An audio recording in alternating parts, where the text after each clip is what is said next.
Hey everyone, Chris and Jason here with the Private Lenders Podcast, as always sponsored by hardmoneymastermind.com, our mastermind group for private and hard money lenders, both new and experienced, and of course our lending company, hardmoneybankers.com. Thanks for checking out the podcast today. We have a special guest. It's going to be fun. We have Alexis Hart McDowell from Epic Impact Investors out of Chicago. Alexis, thanks for being with us. Thanks for having me. I appreciate it. Absolutely. No, excited to have you on. I know we've been emailing about this for a couple of days now, and Jason and I had mentioned about it before. We know that you've been pretty active in the mastermind group, posting questions or closed deals and some success stories, excuse me. If you wouldn't you all mind, have a great group going there. Yeah, it's coming together, isn't it? We've definitely been enjoying it and working on building it out. If you wouldn't mind, could you give us a little background on yourself, business, personal, just the normal details? Absolutely. So I am a real estate attorney by profession, and I've been being a real estate attorney for 20 years. And I moved into hard money lending just from seeing all of the deals that my clients had been doing and some of the struggles that some of my clients who are real estate developers were encountering with trying to get their deals financed. The other portion of that was that my husband and I have been private money lenders for several years prior to me moving into hard money lending as well. So I had experience in that aspect as well. And then I said, hey, I think I want to make this a full-fledged business to not only to have income and impact in our communities. Nice. Very cool. Yeah, I didn't know some of that background. If you wouldn't mind, talk a little bit about what you saw with so you'd be representing real estate investor clients in what capacity exactly? So I have clients who are real estate developers. I have regular private clients who are just buying and selling residential homes. So it runs the gamut, right? And so some of my real estate developer clients are developed in communities of color, right? And a lot of times, especially in the city of Chicago, they had difficulty getting their deals funded because a lot of hard money lenders are from out of state. Right. I'm not going to say any names, but they're nationwide hard money lenders. And when you're not local to this particular area, you all are local, you all understand the nuances of your lending area region. Right. And so when you're not local to Chicago, you think certain stereotypes or certain things that are played out in the news affect all communities or certain areas of Chicago. And that is just simply not the case. And a local lender would absolutely know those differences and know the nuances of our communities. So that was one of the things. One of the big things, and it was just all in the news last year, was after the death of George Floyd, we had the riots, and almost every major city had riots, right? Chicago, they were saying, oh, we're not lending in Chicago right now, zip code, you're on fire. And we're like, no, I live down the street, it's just fine, there's nothing going on here, but again, that is something that a local lender would be aware of, and that a national lender who doesn't have boots on the ground in that particular area, they would just fall into the hype and the stereotypes that the national news was putting out. That's interesting. So a lender like that from out of town would cut out like a large portion of the city. It's like, we're not lending there now. And this is a huge city, by the way. Oh, absolutely. And it's happened more than one time. They would just say, oh, we're not lending on that side, or we're not lending zip code. It's straight redlining. It's straight redlining, which is illegal, but it still happens. And so they were having difficulty getting their flips funded. And the riots did not stop real estate, right? The real estate's been on fire all through the pandemic. At least my office has been experiencing that. And so lending should not have stopped. I understand tightening your requirements or things like that, but it definitely didn't stop, and it didn't stop here in Chicago. Yeah, it's an interesting concept, and I think that happens in lots of different cities across the country. And this particular occasion is just one of many occasions that have happened in the past as well. I remember, and it's funny, I didn't think this was going to go in this exact direction, but while we're on this topic, let's keep talking about it. But years ago, before we started Hard Money Bankers in 2007, and years ago, out of college, like early 2000s, we were involved in private lending, and I saw a lot of that in Baltimore City as well, that a lot of lenders didn't understand Baltimore. And I'm guessing this probably happens in DC. The only reason I bring those two cities up is because we have the most, exposure in those areas. Like we have a lot of loans in both.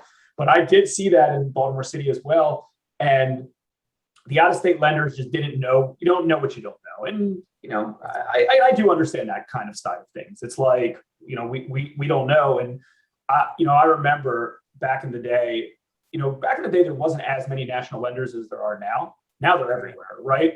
And I was like, a hard money lending company can only be so big because you can only lend locally, right? I'm not going to lend in California. I don't know California. It was such a localized business model. And that's what always amazed me when all these national institutional backed lenders came into the space 5-6 years ago. And it's like, how are you guys going to know this space? You don't know the areas. You don't have boots on the ground. You didn't grow up here. You don't have resources here. I mean, we only lend where we know locally because that's all you know. And the same thing happens. And it's funny. So this actually came up today on a deal that we're getting from another national lender that they turned down the day of closing, because in Baltimore City, they have leaseholds, right? It might be, or, ground rent might be something you're familiar with, maybe not. So some cities have them, some don't, but these national lenders will not close on a loan if it has any sort of ground rent or leasehold. And again, the ground rent is $100 a year. That's it, or a few $100 a year. It's very simple, but it's not a fee simple property, so they won't close on it. And sometimes it's a moot point because by law you can buy out the ground rent 10x whatever the price is. So it's like that's $1,000, $2,000, you buy it out. It's not a huge deal, but that takes time, that takes research, and sometimes it's not that easy as just like, hey, let's write a check. So it's an interesting concept because we're able to secure the deal because it's a localized lender. The borrower's not happy that they got to pay almost twice the price, right? Our interest rate's a lot higher, our points are a lot higher, but that's what our product is. So it's interesting how this kind of all relates to really understanding the localized market. Yes, it's huge here in Chicago as well, because I would assume kind of like Baltimore, Chicago is very much block by block, right? Clearly we have defined neighborhoods, but even within those neighborhoods, there are things that happen block by block. And a local lender, someone who's going to get out there, who knows it, who's lived here, is going to know that right off the bat and not have any problems with lending in certain areas. Absolutely. Yeah, I'm glad that came up first, because it's not talked about enough, I feel like, in the mastermind group, even though it's a staple in our lending system, was then and is now, right? Yeah. Really knowing your area, boots on the ground. And the only way that we've been able to expand our own lending company in the past is because we would take on a partner in that area who's located there, knows it, knows the people, knows the areas. Okay, yeah, moving forward a little bit. How'd you decide, or what made you decide to go all in? I mean, obviously you're still practicing law, you have investments of your own. What made you decide to put such a focus into the private lending space? Honestly, it was retirement. Being an entrepreneur, we have to worry about right now income and retirement income when I talk to other entrepreneurs, right? And I feel as though we have moved in such an era, and we've been in this era for a while, where, it's not like my parents. My father worked a job for 30 some odd years. My mother worked a job for 30 some odd years. They retired. They have retirement income and they're retired, right? As an entrepreneur, since I haven't worked for anyone other than myself for 30 some odd years, it's like, okay, I have to establish retirement, and my retirement is going to look a little different. I'm going to need to have retirement income in addition to retirement savings, right? And so I felt as though the hard money lending company would allow me to have retirement income without necessarily having to, work a job, so to say, right? I don't want a job, but I want the income, right? And allow me to have a very good retirement, have income coming in, and have my retirement fund or nest egg as a backup, right? Because we're living longer, pandemics are happening probably more frequently. I'll probably see another pandemic in my lifetime, and so you still want that income coming in and not have to eat up your entire nest egg. So my incentive and my motive was retirement, because I don't want to, while I love being an attorney, I don't want to do that for the rest of my life. And then I can wind down my practice or even be more selective in what I want to do while continuing to do the hard money lending as well. That's a great answer. So I'm guessing that the game plan is to lend out a combination of private investor funds and your own funds, and increasing over absolutely. time, more of your own funds going in there, which is exactly our game plan too. Exactly. I've been watching your game plan. I've been listening and I've been learning. And as you all know, I execute very well. So that is the plan and the model that I hope to be following too. Nice. Let's talk about the first deal that you ever did as a hard money lender, because that's always a fun topic that everyone always wants to hear about. Chris and I share what our first deal was a lot, and it was, the craziest deal. We would have never done that deal today, but in hindsight, you don't know. It worked out fine. But it's always interesting and fun to learn about first deals. So yeah, if you can maybe share some details about how you found the deal, what capital was used, and things like that. Absolutely. So the first deal was, when did I do that one? March of this year was the first deal. And how did he find me? He found me through, I think, one of my email newsletters, one of my Facebook posts, one of those things. He ended up being referred to me. And it was a first position loan it was for acquisition only though. And I'll tell you the importance of that in just a moment. So it was for $140,000. It was 38% loan to value, acquisition only. Okay. It took me a couple of people to fund that deal because it was the very first one. And I'm so grateful to the investors who believed in me and came through and funded that first deal. Some very close friends of mine. And we're actually pretty close. He's actually pretty close to be finished with that rehab. It's a 2-unit, it's a multi-unit here in Chicago, which are popular here.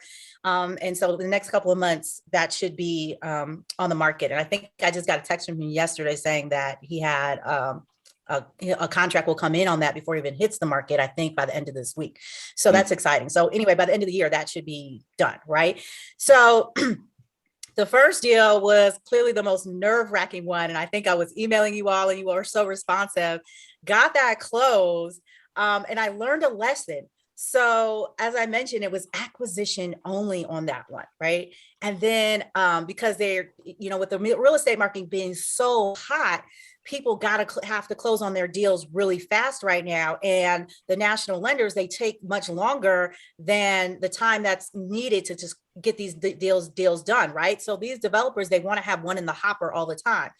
So this particular developer, while he finishes projects, again, he struggles with financing. And so about 4 or 5 weeks later, he comes back and says, oh, do you have an investor who's willing to do a second position loan or do rehab money, because his other investor fell out. And I was like, ding, ding, ding. Let's, acquisition only loans, and looking at that 38% loan to value, while it was great and while it was very low risk to my investors, I was like, okay, I might need to rethink some things as far as rehab loans are concerned, because the end goal is to have the project finished. And if you're struggling with finding your rehab money, then that is, while we have a first position loan, that's still holding up my investors' money and holding up lengthening the amount of time it takes for you to get to the finish line and finish this project. So I definitely learned that off of my first deal. And so the second deal that came around, they wanted acquisition only. And I said, let's have a conversation about this. They had another investor. I said, okay, well, what if we come in and just take over this whole deal, acquisition and rehab? And they were like, fine. And my second one turned out to be a great deal too, acquisition and rehab. And that was at, 57% loan to value. So still well below the threshold of 65 and better protection for my investors as well. So the second one was acquisition rehab. The first one was acquisition only. Did you end up funding a second form on the first deal, or did he come up with capital elsewhere? He ended up coming up with capital. Gotcha. Ended up coming up with capital for that one, because I was like, I'm not going back into this one. You have to figure that out. Exactly. And then potentially disclose that to your capital investors. It's a little funky. I mean, we've done that in the past. We've done that in the past, but it's a little, it's got to be kind of structured accordingly. And again, like, I remember there's a few people in the Hard Money Mastermind that actually mentioned they only do acquisition only loans. I mean, I like those, but like you said, got to make sure they have the way to, to execute them. And we've worked with a lot of borrowers in the past that have plenty of cash and they're contractors, and they don't, I think there's like a limited belief that like, oh, I don't want to do the construction component because then I'm gonna have to wait for you to disperse the money. And they feel as it's more of an inconvenience. And I mean, we obviously sell them on why it's not an inconvenience and we'll take care of it easily. And 80% of our portfolio has a construction component to it. But the good part about those acquisition loans is as they're doing the construction, your exposure is just like nothing. It's the low, you know what I mean? It's the LTV is just so low.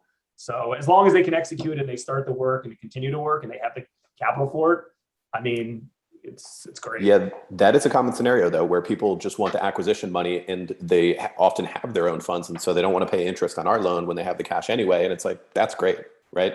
I mean, you don't have like the same. Great. That's great. But, you got to know your area too. So like I said, here in Chicago, we tend to lend to communities of color. And so the financing has always been a struggle in these particular communities, right? So me learning that lesson saying, hey, while they think it's good that they're getting acquisition only and they'll find a second for the rehab, it really does increase my exposure and my investors' exposure, because I do know that it's difficult for them to get rehab financing, whether it's private or whether it's a national lender, right? So it's better for me to just present a full package to them to lessen everyone's exposure, right? And that the deal actually gets done.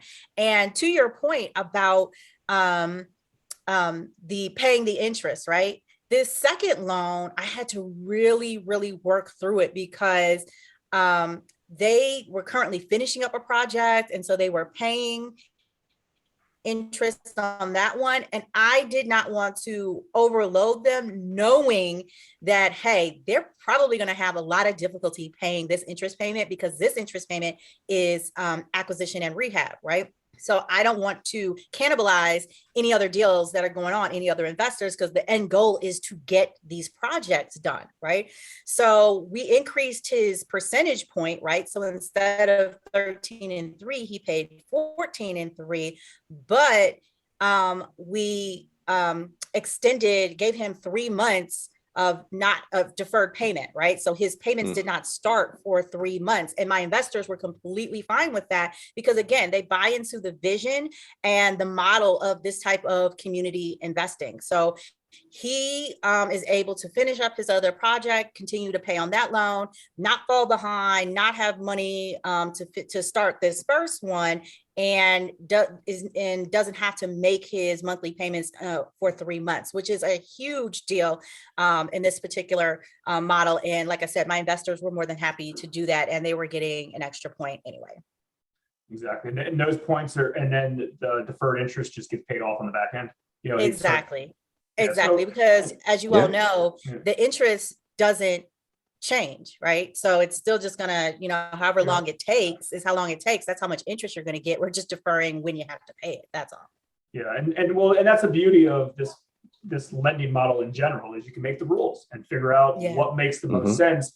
Chris and I have always been believers to just keep things simple and the same, but that's not necessarily the right answer. That's just the way that we do it. We have a hard money lender that we're really good friends with out of Richmond, Virginia. He does the quirkiest stuff you'd ever believe, but it works. He's taking care of, he's limiting the payments up front to take care of the borrowers. And on the back end, it increases his interest rate of return for him and his investors. So it's still a win-win. I don't like it because every darn deal is completely different. And it's like, what did I do here? What did I do here? That's why we keep everything simple. But I do get it. I do get it. And it's definitely the beauty of the business to structure it any way you want. Yeah, for sure. Yeah, I think I'm definitely following you all's lead on that though, and keeping it simple because I don't want to have 5 different deal structures on 5 different deals, right? So as I am starting out and navigating this, I'm trying to find out what works best for my particular area, right? So I may just have those 2 options. So either you're paying it up front and this is your percentage point, or if you need a couple of months deferred, this is your percentage point and this is what happens on the back end. And I think if I'm meeting the needs of my borrowers and my investors, then I think that I will have the right product. And I mean, one or two, that's it, two options, Right. to service my community and my lending area. Yeah, for sure. No, I like that. And it seems like the couple clients, the borrower clients that you picked up so far, they'll be coming back. Those people are doing deals. They'll turn into repeat clients for sure. Oh, So absolutely.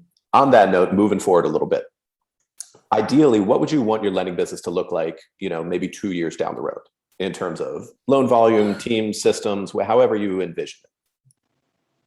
Wow. I think 2 years down the road, and I've been doing it very, very slowly because I run two other companies too.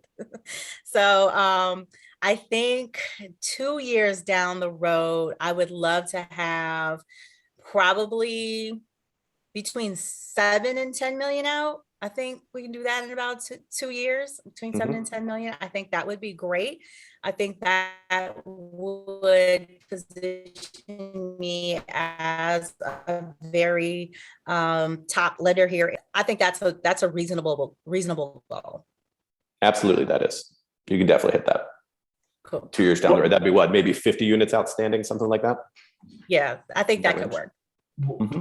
What would you say in your market the percentage of actual like hard money lenders like yourself is compared to institutional? Is there I know it's mostly institutional, but like, is there anybody else that you can even compete with that's just using hard money or private money, I should say? No. And I think that's very interesting as well. I think that's one of the reasons why I moved into this space. There are no other, clearly there's hard money lenders, but I've been doing real estate for 20 years in this community, and I've seen so many. I can tell you the top 5 off the top of my head, and none of them are private lenders. None of them, not a single one. And that's the beauty of it. And that's very similar to our marketplace right now as well, because most of them decided, hey, let's go take on cheaper institutional capital. They felt that was the great business model. And guess what? That goes away. That's not there forever. And when that disappears, they're either out of business or they have to start over and go back and raise private capital and stuff like that. So that's the exciting part, I think, for all of us. Yeah. This isn't a type of business that all of a sudden skyrockets where we're just going to deploy hundreds of millions of dollars. It's a slow and steady business. Mm-hmm. And that's how it's always been. And I believe that kind of wins the race. And when the day COVID hit, or the month past COVID, nobody was lending in our local market except us. Literally only us. Now, don't get me wrong, we got scared and we still lent, but we lent more conservative, right? It was like 50% LTC. So it's like, oh, you're buying the property for 400, we'll lend you 200, right? Because we just weren't sure, but we still got deals, and that was fine. Yeah. That was what was out there. And those days, I think, will hit at some point. And like, for all of us that have well-oiled private money machines, that'll be a day. Then that's not like a day that comes, it's like, oh, hey, we can all be greedy now, just do tons and tons of deals. We're just going to do the best deals, and lots of good deals. So that's what I figured your answer was going to be, that you're the only one, maybe another one or two. And that's exactly how it is around here. There's tons and tons of lenders, but most of them all have the same product where it's like, cool, we'll give you 8.99 and 1 point. We can close in 30 days and all these other requirements. They're all using the same capital on the back end, or the rental product that everybody has, where it's a 5% 30-year fixed product. Those are all great products, but as far as I'm concerned, and I think we're all kind of concerned, that's not necessarily our competition on these things.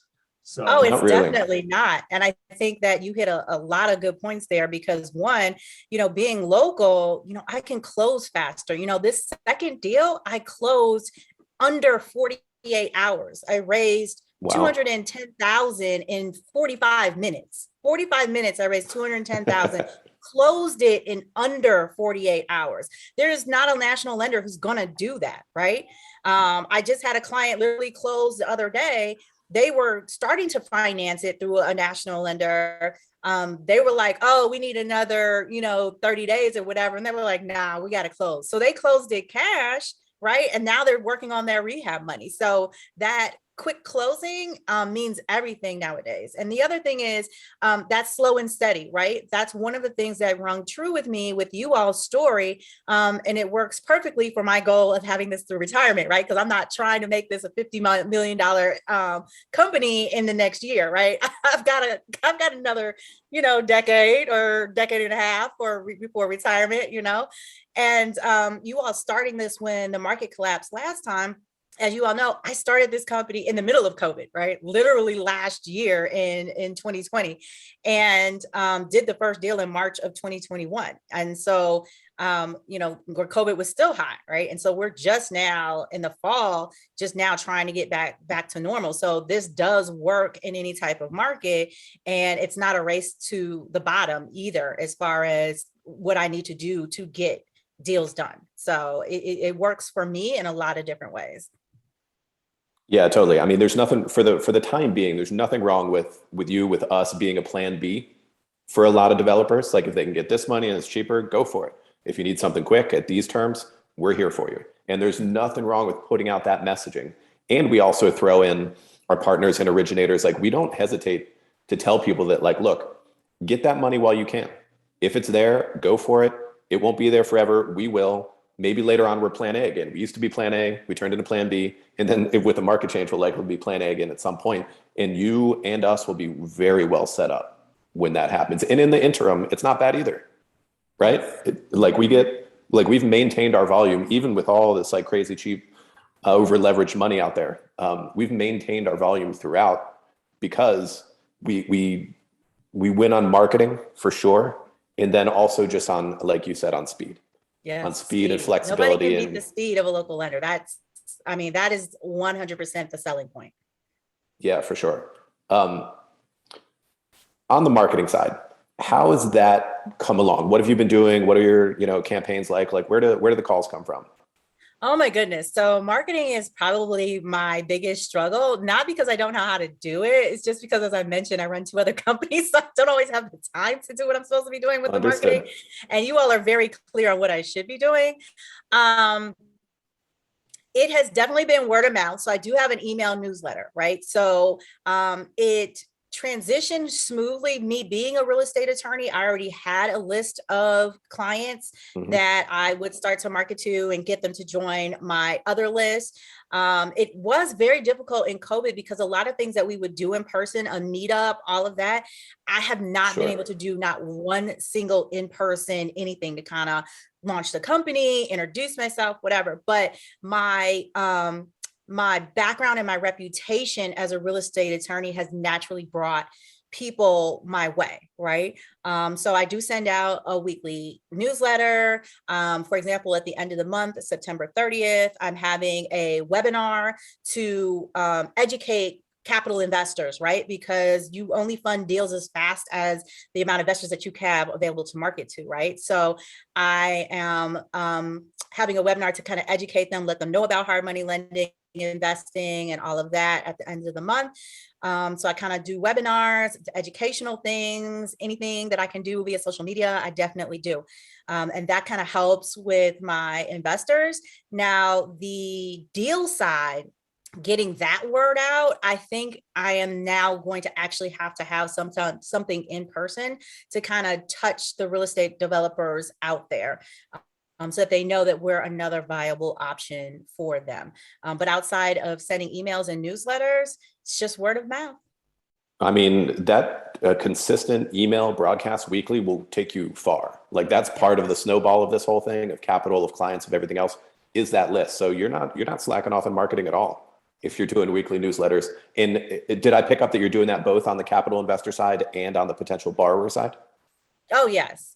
So, Okay. Example, for the potential investor side, I'll have webinars, right? Because they need a little bit more education. I need to understand how this works, what their risk is, just the ins and outs of it and how I manage everything, right? And that helps them so that when a deal does come up, I have investors who jump just like this because they've already been educated. I don't have to take time to have an hour and a half conversation explaining the process to them. So, and then I also have a Facebook group that I go in and I talk about different topics. For example, the difference between first and second position loans. loans. So they understand that Epic only does first position loans and what that means for risk as to their capital, that kind of stuff. So it's a lot of education along the way. But when that deal comes through, that's how you get it funded so quickly, because I took the time to educate in advance.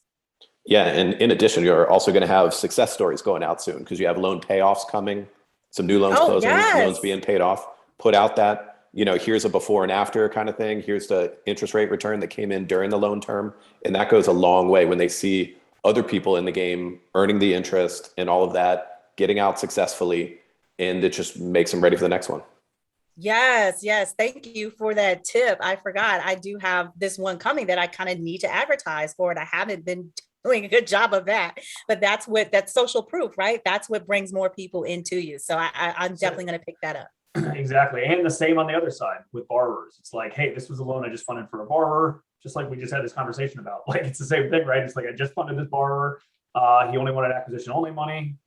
This is how I funded it. This is how we set it up. We closed in 3 days, right? It's great. It's like the machine and the business markets for the business. It's like, and I'll tell you, because this is a really good stat. So on our website, we track everything through obviously Google Analytics and some other tools. And the number one page that people click on besides our homepage that they automatically go to typically is our recently funded loans. Recently funded loans is by far, and we've never done a great job with updating them. And I actually have on my to-do list right now to update the last 25 deals we did on there. So, people can see some of the most recent ones, but they love it. They spend the most time in there, and they go and they look at the case studies. Here's a before picture of the house. Here's an after picture of the house. This is what the investor bought it for. This is how much money we lent them. This is how much they made on a flip.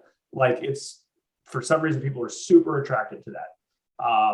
So that's a good way to generate business. And the best part about it is after you create them, you create that, put it on your website, put it on all the social platforms, and then send it out as an email campaign. And you do that for borrowers, you do that for capital investors. It's like free marketing. Right. I mean, that's awesome. That's a pro tip right there. That recently funded page.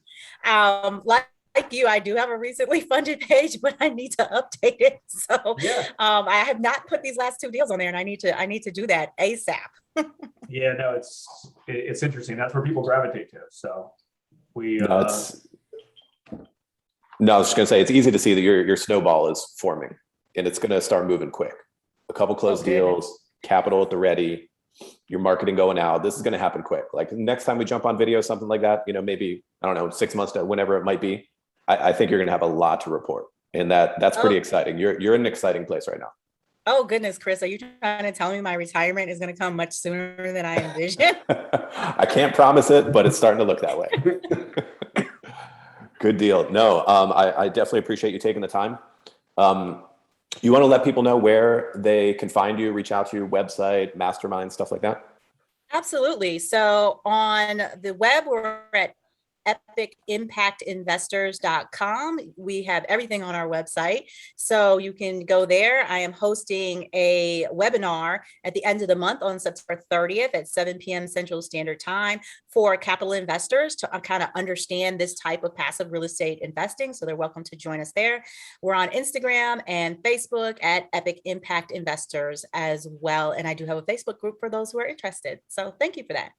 Absolutely. No, we appreciate you taking the time, being on with us. We're always here. If you want to reach out, have any questions for us, either, by email, phone, or in the mastermind group, there's been some good conversations going on at hardmoneymastermind.com. So if you haven't done so already, please check it out, get a free account, join the conversation, check in with us. And we'll see everyone next time. Alexis, thanks again for taking the time being with us. Thank you. I appreciate it, guys. Thanks, Alexis.